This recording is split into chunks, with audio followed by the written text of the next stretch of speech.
Welcome in, everyone, to another edition of the GSMC College Football Podcast, brought to you by the GSMC Sports Network. I'm your host, as always, Tommy Brzee. It is August 14th, a Wednesday around here, and we have a great show for you today. We're going to start with a couple of questions about this upcoming season. Will it live up to the hype? Will the postseason or the regular season be a bigger reason for that? A number of different things that we'll dive into and why this season is so anticipated as it is. Then we'll get into a couple of playoff chaos teams, a couple of teams that I think could just totally turn this thing on its head. A couple of teams that maybe might not make it into the field, but easily could screw things up for some other teams. Then we'll get into some of my favorite futures bets as we get into this season. I'll give some championship bets, some Heisman bets, some win totals that I like. We'll get into fall camp intel. We are probably going to do this every single day this week because there is stuff coming in pretty much every single second. So we got to keep you guys updated there. And then we'll do a little bit of a headline catch up. A number of different things happened the early part of this week that I just want to make sure I have on y'all's radar. Before we jump in,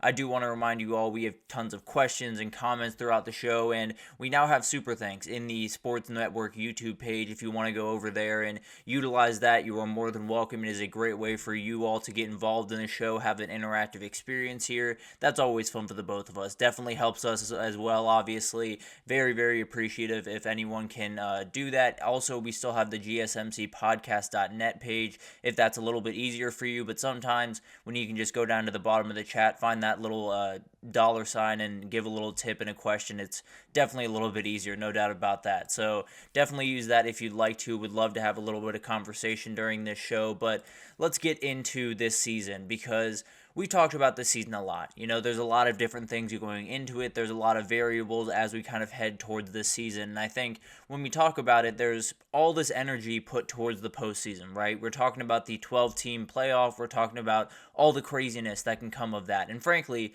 it's going to be crazy. There's no two ways about that. I think we all understand it's going to be a little bit more off the walls than a 4-team playoff or definitely the BCS back in the day. I think most of that's going to happen in the regular season. I think we're going to see a playoff that is fun. Don't get me wrong. We're going to get those home field environments. We're going to get some games that we don't usually get. Maybe a Penn State, Texas. Maybe an Oregon against Missouri. Who knows? We'll get some games that'll be very, very fun.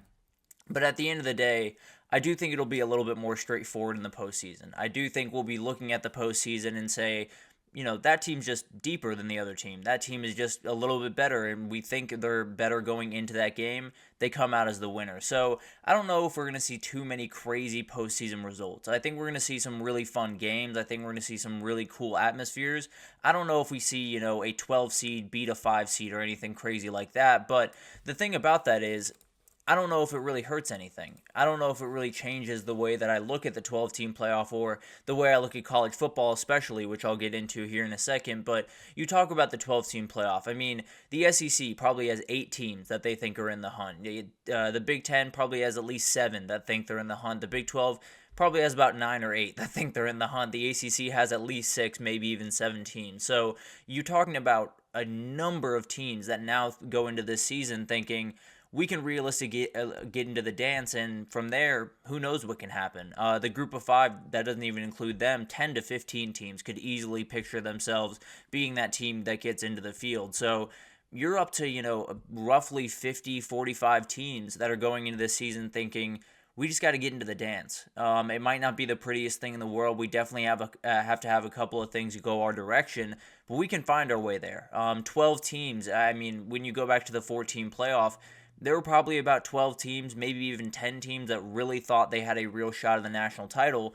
Now it's closer to about 40. And whether or not those people actually have a shot to a national title is up for debate. But the reality is, hope is everything. You know, in this sport, when you're realizing you're going into fall camp and not playing for an 8-win season, not playing to make a bowl game, you're playing to possibly, you know, be in that postseason battle, possibly go up to State College and play Penn State in a night game on that first Saturday. So there's so much that goes into the season, and it comes down to a couple of teams that, you know, maybe didn't think they had a real shot in the past that definitely do now. Now, Penn State is absolutely a team that thought they had a shot in the past, just weren't quite able to get over that hump. Auburn is one that has been sitting on the outside looking in, and I think they're a team that, you know, this year I'm not necessarily expecting them to make the playoff, but definitely a team that can make some noise and a team that in the future could be a very consistent team in the playoff because they are very capable of being a top 12 team every single year. But the other thing I wanted to get into, the 12-team playoff is obviously the crux of all of this, but the talent level of this upcoming year is insane to me. And I think it's not only, the top teams that are incredible. Obviously, Ohio State and Georgia are outright wild. They have incredible amounts of talent, are incredibly deep, have so much going for them. I don't think they're far and above the teams right behind them. And I don't think, Texas and Oregon are far above Bama and Ole Miss. And then you keep going down that line. I don't see a team that is far and above the best team in the country. I think Georgia is the best team in the country as we head into this year. I don't think it's a huge gap by any means. So I do think that adds to this as well. But also, you can find great players anywhere this upcoming year. And frankly, that's usually always the case. It just feels like this year might be a little bit more the case, where you have Torrey Horton at Colorado State, you have Ricky White at UNLV, you have Ashton Janty in that picture right there, one of the best running backs in the country over at Boise State. You have Clay Webb, one of the best O-linemen in the country at Jacksonville State. So you can go down a level and still find incredible players that are going to play many, many years on Sundays. So I think that adds to this a little bit. And on top of all of that, you have freshmen that are coming in that are going to make plays, whether it's Cam Coleman or Ryan Wingo. There are a lot of wide receivers that are going to make plays, but you talk about some of the freshmen that are going to come in. These guys are going to have real effects. It's not just, they're going to catch a pass here and there or make a big play from time to time. Cam Coleman could easily be the leading receiver on Auburn this upcoming year. So that's kind of adds to this flavor where Texas has, seventh-year Jermaine Lole making plays, and then right next to him, it's going to be freshman Colin Simmons making plays off the edge. So it gives you an idea of how much fun this environment is going to be this upcoming year. And then you talk about realignment. Obviously, it's taken a lot of things from us, but it gave us back one of the best rivalries in college football in Texas and Texas A&M. And I think that one, when it is played, a lot of people are going to remember, this is likely a good move for Texas, good move for a lot of different things as we head into the next part of this college football journey, I suppose. But the Big 12, I think, is one conference that got gutted a little bit. Losing Texas and OU obviously was not the way they wanted to go about business by any means, but they added so many teams that, don't offset the scale by any means. You add Utah, who is the best team going into this year, but they're not far and above these other teams. And I think there's a number of teams this year where you look at the Big 12, there's 10 teams I could make the argument could make it to Arlington at the end of the year, and that's a ton of fun. That makes for a really, really fun conference. So although you lose Texas and OU and you lose some of that reach you have in the media markets and all of that type of stuff, you had a couple of teams that make your conference that much more competitive, that much more fun, and definitely more of a spectacle as you head through the rest of the season. So I think you just get a lot. I don't think realignment, obviously, it took some stuff from us. There's no two ways about that, and I'm not here to act like it is the number one best thing in the world by any means, but you do get some matchups that you absolutely love. You do get Ohio State, Oregon almost every year. You do get Michigan playing Oregon and Penn State flying out to USC to play. There's so many different games that we'd get, once every couple of years that we're going to get every single year now. And obviously it's not the normal games that we're used to getting. And obviously we're losing some that very much need to be preserved, like the Bedlam game, like Oregon State, Oregon. But at the end of the day, I feel like as we head into this new world of realignment, there's so many things to not like about it, but when you get some of these games on the docket, I don't think we're going to be thinking about realignment too much. I don't think we're going to be too upset that Oregon found their way into the Big Ten and is playing Ohio State while that game's going on by any means. And then finally, my favorite part of this upcoming season.